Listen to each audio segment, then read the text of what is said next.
Estás escuchando La Elástica de Diño.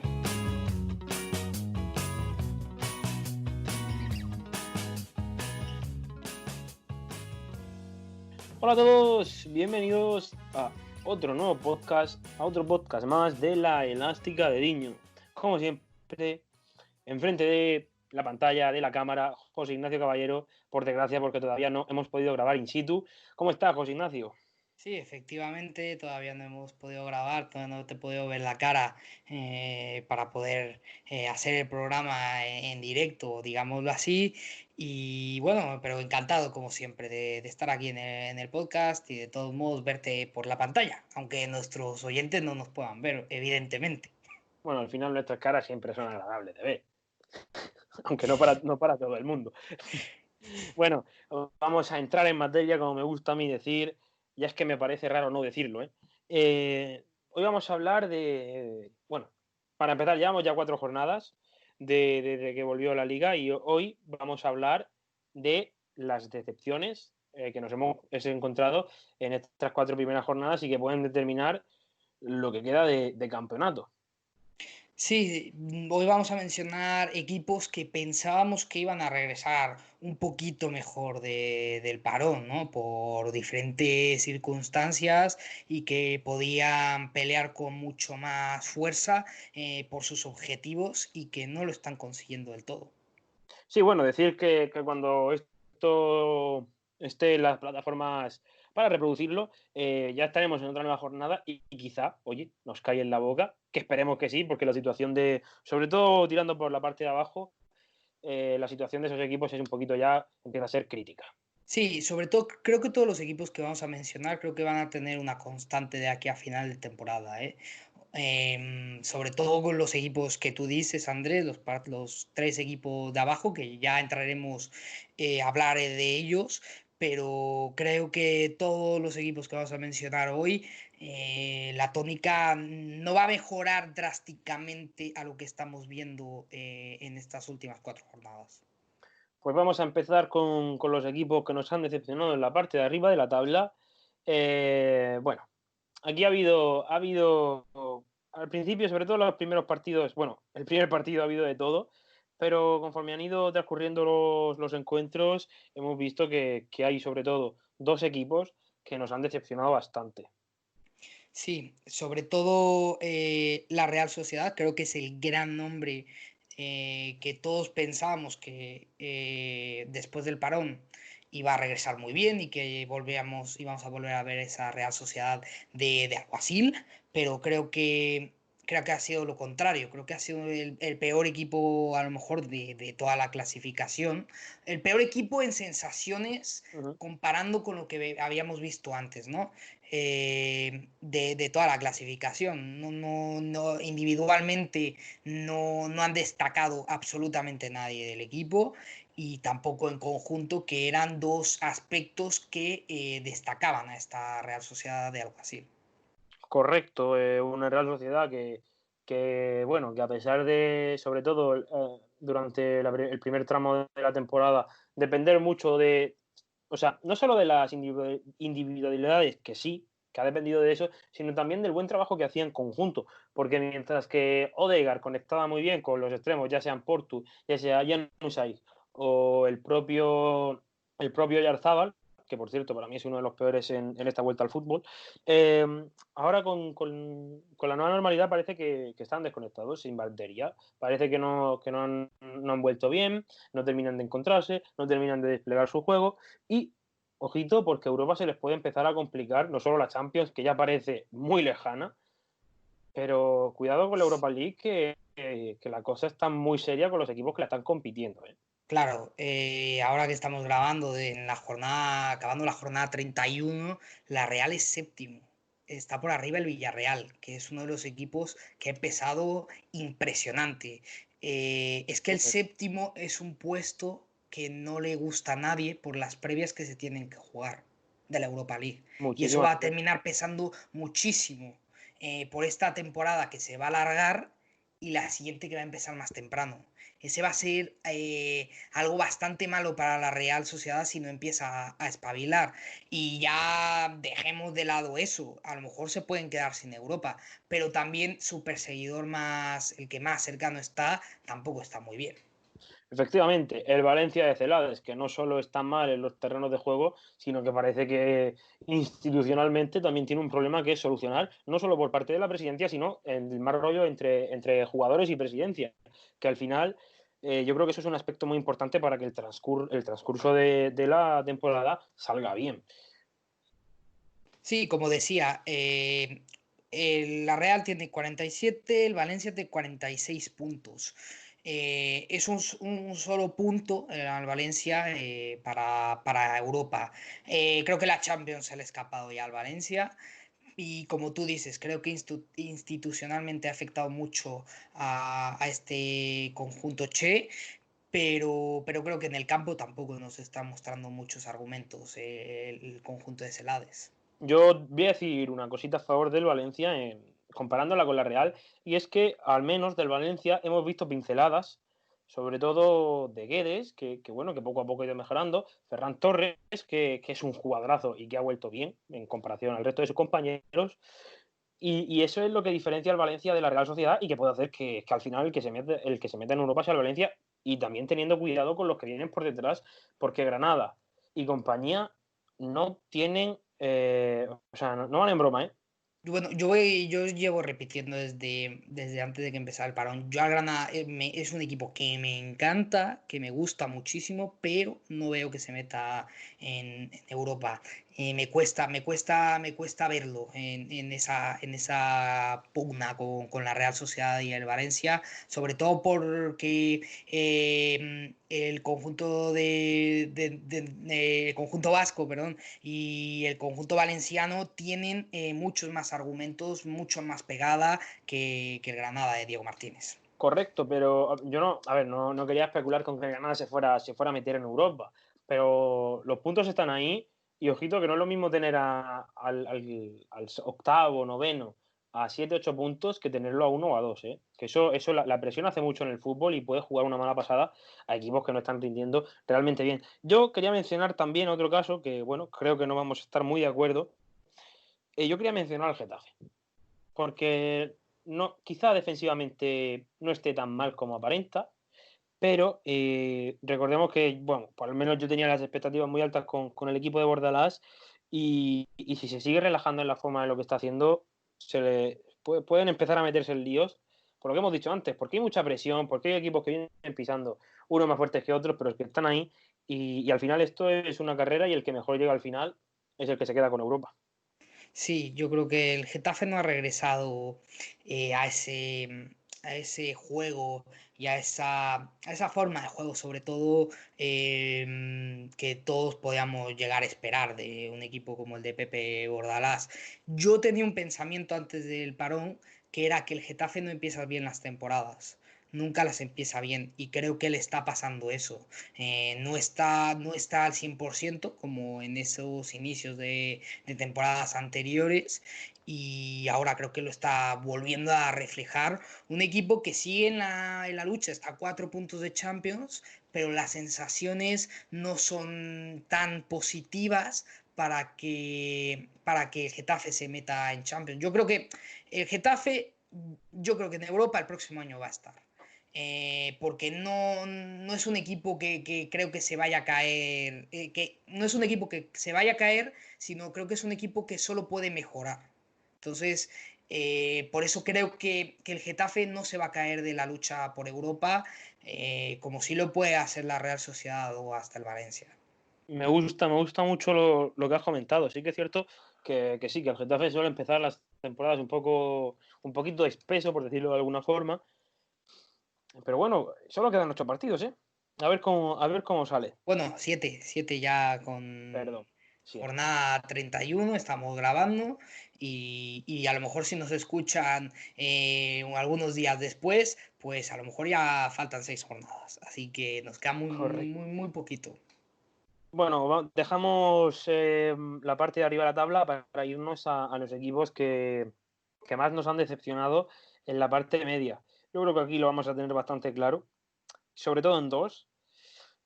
Bueno, a ver, ¿cómo empiezo con esto? El Betis. Es el equipo con el único entrenador destituido. Así de fácil y así de contundente es esta información, digámoslo así, para decir que el Betis ha empezado muy, pero que muy mal esta vuelta del parón. Ya ha ganado al Español con Trujillo, creo que era algo de esperarse, ¿no? Además, el Español no está nada bien, que hablaremos obviamente más adelante del conjunto periquito, pero el Betis con Rubí desde el derby, muy mal, muy mal, muy mal. Muy, muy mal. Y no solo desde el derbi, ¿eh? Nosotros venimos comentando desde el principio de temporada que el Betis no le veíamos arriba, no le veíamos ni luchando por Europa con esa plantilla, que tiene jugadores para competir por Europa. Sobre todo por el juego. Yo mencionaba en Twitter el otro día que a mí el Betis de Rubi me parecía mucho a ese equipo de principio de temporada, de pretemporada más bien, Ujú. que yo fui a ver en México frente a Puebla. Un partido que es de paseo y tal, pero desde entonces creo que no se le ve ningún argumento táctico ni de conjunto para que el Betis pudiera luchar por Europa. Yo por eso soy de los que piensa que el Betis a lo mejor tiene plantilla, obviamente, para entrar en Europa, pero le ha faltado ese entrenador. A mí Rubi no es un entrenador que me guste, no es un entrenador que sea para un club que lucha para entrar en Europa. Yo lo digo así de sencillo, a mí Rubi no me gusta mucho. Efectivamente, es que no hemos visto ni una evolución del juego desde los primeros partidos en pretemporada del Betis, todo lo contrario. Parece que han ido atrás. Parece que el trabajo de Setién, que es verdad que, bueno, para mí no es plato de mi devoción, pero que parece que el trabajo de Setién en menos de un mes y medio se lo cargaron al traer a Rubí y al hacer que un equipo con tantos nombres y con tantos jugadores, en teoría, que debe de rendir más, no hiciera prácticamente nada desde que comenzase temporada. Sí, bueno, quería Dejamos. decir un detallito más del Betis. Sí, sí, Achacando otra vez el trabajo de Rubí, cuando tú tienes una tan buena plantilla y no te funciona, hay que irse. hay que irse. El entrenador se tiene que ir. Yo creo Efectivamente. eso. Y no hay más. Lo has clavado. Es que es una plantilla con muy buenos jugadores. Es que no puede estar ese nivel, Jugadorazos. jugadores de ese nivel, sin menospreciar a la Granada, que encima le sacó el partido en el Villamarín. No puedes dejar que un equipo como el Granada, que recién subido, esté delante tuya. Claro, Sobre, por el nivel de plantilla, por más básicamente. problema que haya tenido el Betis con el medio centro defensivo, que lo lleva teniendo desde Quique Setién, el Betis tiene plantilla para más. Correcto. Ya está. Bueno, seguimos, pasamos de Andalucía, nos vamos a las Vascongadas, nos vamos al País Vasco para hablar del Alavés. ¿Qué le pasa al Alavés? No sé, creo que ha sido el equipo más inconsistente desde el regreso del parón, Ujú. porque creo que hemos visto caras bastante buenas, como el partido de la Real Sociedad Un contra la partidazo. Real Mendizorroza, que es un partidazo. De los de Acer Gaetano es un partidazo. José Lu hace una locura de partido. José Luis, Es que es una bestialidad. No me acuerdo cuántos duelos aéreos. Creo que gana 11 una cosa así, una 19 bestialidad de duelos aéreos duelos. que gana José Lu. Sí, Creo que eran 19 o 17. sí, creo que me he quedado bajo. Ganó muchísimos duelos aéreos y ahora llega a este momento de la temporada, a lo mejor ya ha salvado, pero no nos ha dejado buenas sensaciones en los partidos que ha jugado últimamente y sobre todo el partido frente al Celta, donde le cae la expulsión de Aguirre Gavidia. Sí, lo he mencionado bien. Y ahí le cambia por completo el partido al Alavés y se come una goleada. Sí, bueno, decir que el Alavés es uno de los equipos también bueno, yo creo que es el de los equipos con la plantilla más corta y creo que eso le ha perjudicado sobre todo a la hora de innovar quizá a la hora en el momento de encontrar una solución cuando, por ejemplo, se ha puesto por detrás en el marcador o ha perdido, o por ejemplo, contra el Celta, te echan a uno y prácticamente no puedes aportar nada desde el banquillo, aunque sea con un jugador menos, y te acaban metiendo 6, que ojito con eso. Bueno, sí, es lo que dices. Es un equipo que nos ha dejado un poquito fríos, pero que bueno, al menos se ha salvado y bueno, eso parece, porque todavía queda mucho, y parece que esto no puede ir a peor, pero con cuidado y con respeto de los rivales. Sí, totalmente, porque no está salvado del Alavés y tiene que ganar uno o dos partidos para estar mucho más tranquilo, bueno, para estar ya totalmente tranquilos en ese aspecto. Sí, yo quiero mencionar, como antes ha mencionado tú a José Lu, que está siendo uno de los hombres, no solo del Alavés, sino de la temporada en cuanto a la posición de delantero, ¿eh? Sí, la pareja con Lucas Pérez ha sido bastante buena y para mí el nombre más destacado de esa pareja es Joselu. Creo que el trabajo, sobre todo el trabajo de ese Mucho, delantero, mucho físico, ¿eh? muchísimo físico, claro, por supuesto, le ha funcionado a la vez para estar donde está, ¿eh? Yo creo que sin esta pareja de delanteros y sobre todo sin Joselu, no sé si estaría en más complicaciones el conjunto de Asier Garitano que un Asier Garitano que, te digo, muy inconstante, es un entrenador muy bueno, porque tácticamente es muy bueno, pero muy inconstante en los partidos. Correcto, yo pienso igual. Bueno, yo también quería meter a otro equipo aquí, no sé si tú vas a estar de acuerdo. Lo quería meter por las sensaciones que me ha dado. O sea, creo que es una de cal y otra de arena, como la canción. Los Asuna. Yo creo que los Asuna podría haber dado más en cuanto a conjunto, porque se le ha visto después del confinamiento que ha rendido muy bien, pero tiene unos partidos que empieza desconectado desde el minuto uno. No le va a pasar factura porque ya está prácticamente, bueno, virtualmente está salvado. No creo que se meta en un lío, pero me ha dejado bastante frío, sobre todo en esas desconexiones. Y recuerdo el partido contra el Atlético de Madrid, que pierde 0-5 en casa, y luego quiero recordar la primera parte en Mestalla, que le condena, vamos, le condena claramente el partido entero, porque luego intenta reaccionar en la segunda, comienza muy bien la segunda parte, pero es fútbol. Bueno, me has colado este nombre y estoy de acuerdo con esas partes del partido que no ha jugado bien Osasuna, pero estamos hablando de decepciones. Vamos a ver, para mí Osasuna no es ninguna decepción. No, no, por supuesto. Además, porque creo que ha conseguido los puntos hasta ahora necesarios para lograr lo que tú decías, esa salvación virtual, pero a mí me ha dejado mejores sensaciones Osasuna. Y sobre todo en el partido del Atlético hace agua en defensa, pero para mí arriba está bien, no está tan mal. Pudo haber caído algún gol en ese partido. El equipo de Arrasate a mí me gusta muchísimo Osasuna y creo que no entraría en mi lista de decepciones, pero bueno, me has colado el nombre. A ver, quiero matizar esto, evidentemente, Osasuna viene de segunda, no es una decepción como tal. Hablo de decepción en cuanto a los partidos que llevamos de normalidad. Luego, cuando acabe la temporada, le daremos un repaso y Osasuna estará, para mí, en los equipos quizás revelación, porque es que no está, es que está por encima de Betis y a la vez. O sea, que a Osasuna hay que tenerle mucho respeto y sobre todo en casa, que se hacen muy fuertes. Por supuesto, Andrés. Bueno, vamos ya al farolillo rojo de la competición, a la zona caliente, los tres últimos puestos, porque yo creo que aquí vamos a estar muy de acuerdo en que estamos muy decepcionados con Leganés, Mallorca y Español.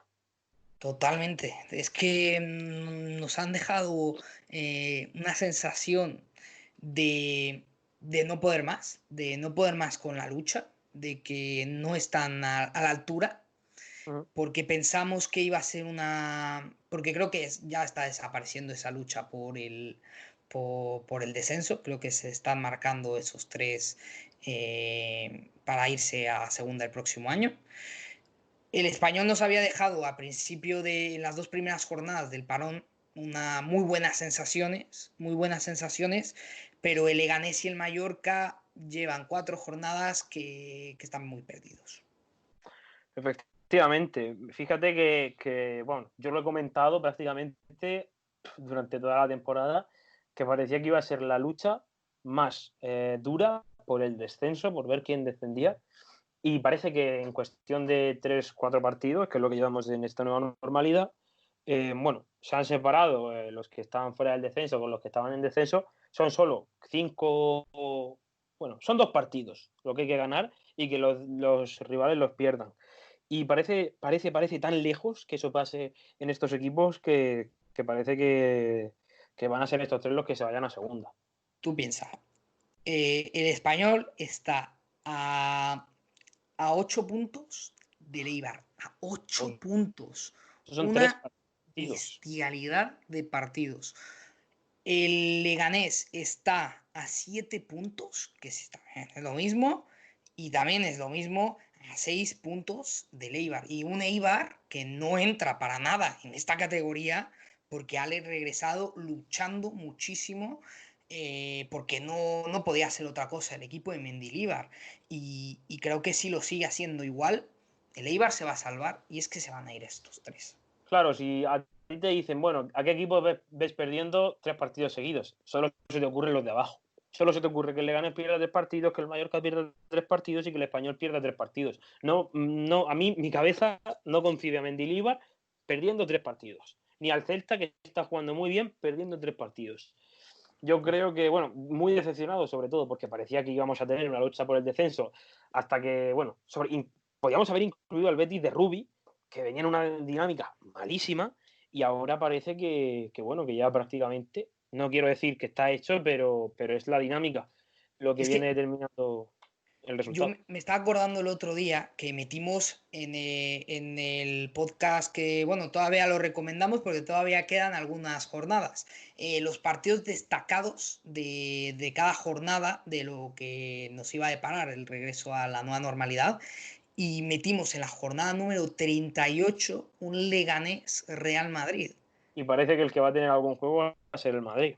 Posible, yo creo que el Madrid va a tener algún juego y el Leganés se va a estar jugando absolutamente nada. Va a estar jugando su último partido en primera división esta temporada. Esa es lo que la pinta que tiene. Es una lástima porque el Leganés la ha pasado muy mal con las salidas de Braithwaite y de Nesiri. Y el Español es un equipo histórico. Y el Mallorca nos había dado mucha ilusión volverlo a ver en primera. Es una Sí, lástima. mira, yo, sobre todo con Mallorca y Leganés, son los equipos digamos, me duele que desciendan, porque en el Mallorca, yo he visto buenos partidos del Mallorca, lo que pasa que quizá la inexperiencia, la juventud en el centro del campo, Baba, Febas, Cubo, quizá a veces para competir en la zona baja de la clasificación hay que ser perro viejo. Luego, sin embargo, el Leganés, lo que tú bien dices, la salida de Braithwaite, la de Nesiri, la mala suerte que tiene el Leganés, porque es increíble fallar penaltis, goles prácticamente con el portero batido.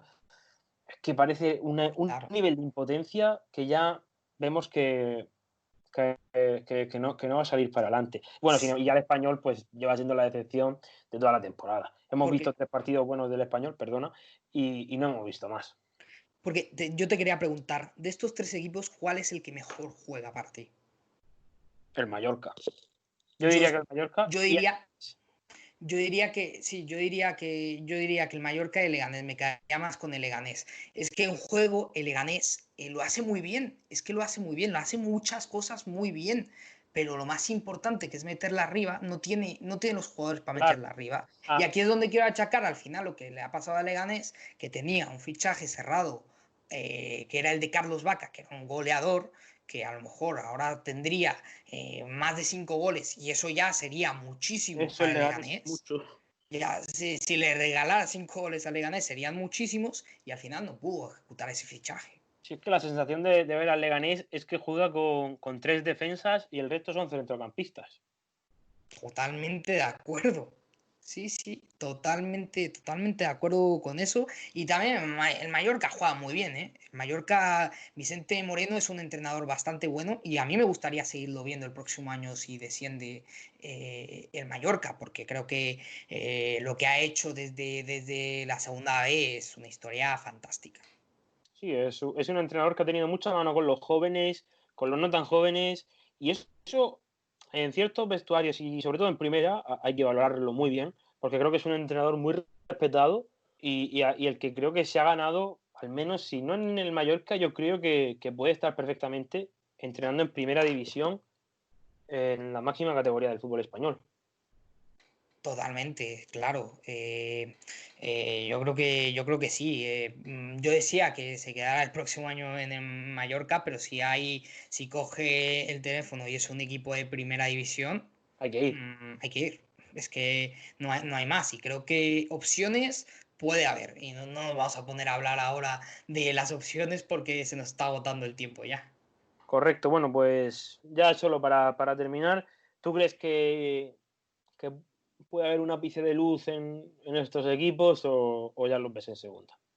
Mira, si fuera aficionado a alguno de estos tres equipos, mi frase sería que la esperanza es lo último que se pierde, pero si somos realistas, pues yo creo que lo veo muy, pero muy, muy complicado. Sí, yo también lo veo complicado. Pues, José Ignacio, hasta aquí el podcast de hoy.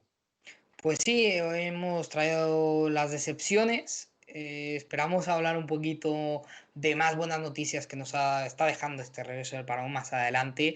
Y también lo pueden ver en Instagram TV, que estamos subiendo lo mejor y lo peor de la jornada. Correcto, efectivamente. También os podéis seguir en redes sociales, Elástica de Diño en Twitter, la Elástica de Diño en Instagram, nos podéis seguir por la calle, que ya estamos empezando a salir. Y bueno, también nos podéis seguir a nosotros, que podéis encontrar nuestras redes en la Elástica de Diño.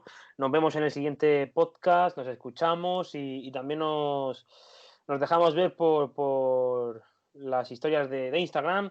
Adiós. Adiós. Es que voló por los aires. Es que voló por los aires y el remate es perfecto.